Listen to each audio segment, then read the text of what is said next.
I'm shocked to see the incident, but private medical colleges also is to take care for their students, and especially the girl child at night time.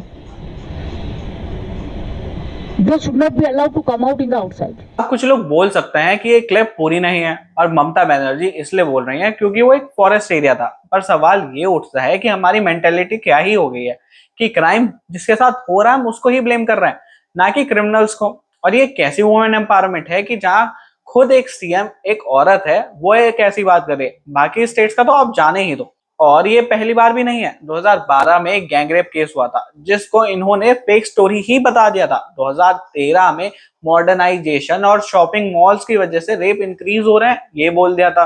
2022 में हसन खली case को, जिसमें 14 साल की बच्ची का rape हुआ था, ये बता दिया था कि वहां लव अफेयर हुआ है।